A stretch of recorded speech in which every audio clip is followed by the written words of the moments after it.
कि supreme court ने जब हमने स्टेट ट्रांसफ़र की याचिका दायर की थी तो उस समय सीबीआई ने भी माना था और सुप्रीम कोर्ट ने भी माना था कि अमरमणि का उत्तर प्रदेश में रहना खतरे से खाली नहीं है। और इस बात को मानते हुए माननीय सुप्रीम कोर्ट ने मधुमिता केस की सुनवाई को उत्तर प्रदेश से स्थानांतरण किया था नैनीताल में। अच्छा, उन्होंने तो कह दिया केस की सुनवाइयां पूरी हो गई, माननीय उच्च न्यायालय ने अमरमणि को उम्र कैद भी दे दी। उसके बाद क्या हुआ, जो हमेशा एक क्रिमिनल के साथ होता है, कि माननीय हाई कोर्ट के आदेश का क्या पालन किया गया? उत्तर प्रदेश सरकार ने क्या पालन किया? नहीं किया। जो हमने कहा था वही हुआ।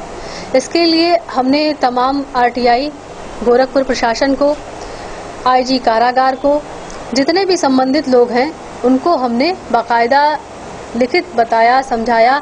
यहाँ तक कि नैनीताल हाई कोर्ट में हमने एक पिटीशन भी फाइल की। मेरे पास पिटीशन रखी हुई है कि अमरमणि को जब ये हरिद्वार रोशनाबाद का कैदी है तो ये उत्तर प्रदेश में ये क्या कर रहे हैं। इस बात को हमने कई बार कहा, चाहे वो जेल के डॉक्टर हो, चाहे बीआरडी मेडिकल कॉलेज के प्रिंसिपल हो, चाहे वो गोरखपुर के में पुलिस अधीक्षक हो, आईजी कारागार उत्तर प्रदेश हो।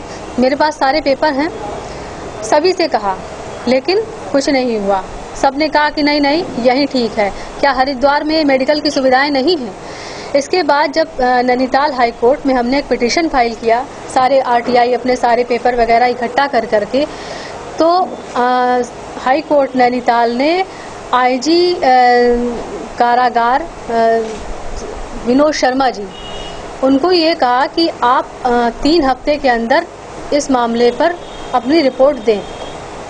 विनोद शर्मा जी ने ये रिपोर्ट लगाई कि अमरमणि का उत्तर प्रदेश में रहना न्यायोचित है, जबकि उनको पता था कि अमरमणि पे 33 आपराधिक मुकदमे दर्ज हैं।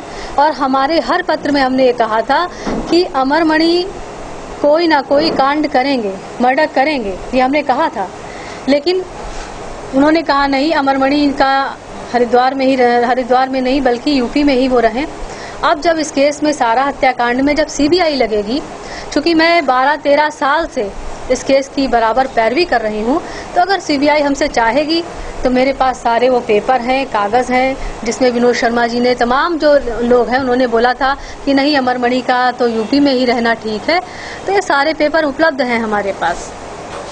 इस समय जो मधुमिता हत्याकांड में जो प्रकाश चंद पांडे, जिसको उम्र कैद उसको भी हुई है, लेकिन दुर्भाग्य से उसको सुप्रीम कोर्ट से जमानत मिल गई है। तमाम मेरे नंबर पे फ़ोन करता रहता है, बाकायदा नंबरों के साथ। इसकी शिकायत हमने लखीमपुर प्रशासन को दी, नंबर भी दिए कि इन नंबरों से मेरे पास धमकियाँ आती हैं, थ्रेट्स आते हैं, मेरे घर के आसपास दिखाई पड़ता है। कृपया मेरे घर पे कम से कम एक आध आदमी बढ़ा दीजिए या फिर नियमित जांच हुआ करे। कुछ नहीं, आज तक कोई पकड़ा नहीं गया, ना उस पर कोई कार्रवाई हुई। बराबर धमकियों का सिलसिला। प्रकाश चंद पांडे खुलेआम घूम रहे हैं और वो लोग क्या कर रहे हैं, नतीजा सबके सामने। ये एक पेपर है जिसमें अमरमणि के परिजनों के लिए सजा जो है वो नई चीज नहीं है। वो हम आप जैसे लोग घबरा जाते हैं कि अरे ये सब क्या है, लेकिन इन लोगों के लिए सजा शब्द नया नहीं। आप लोग कोई कायदे से जानते हैं इस बात को। कोई उम्र कैदी है, किसी पे 302 लगने वाली है, चाचा के ऊपर फांसी हो चुकी थी, उसके बाद माफी प्राप्त है वो। तो पूरी की पूरी पीढ़ी इसी टाइप की है जो समाज के लिए घातक है पूरी।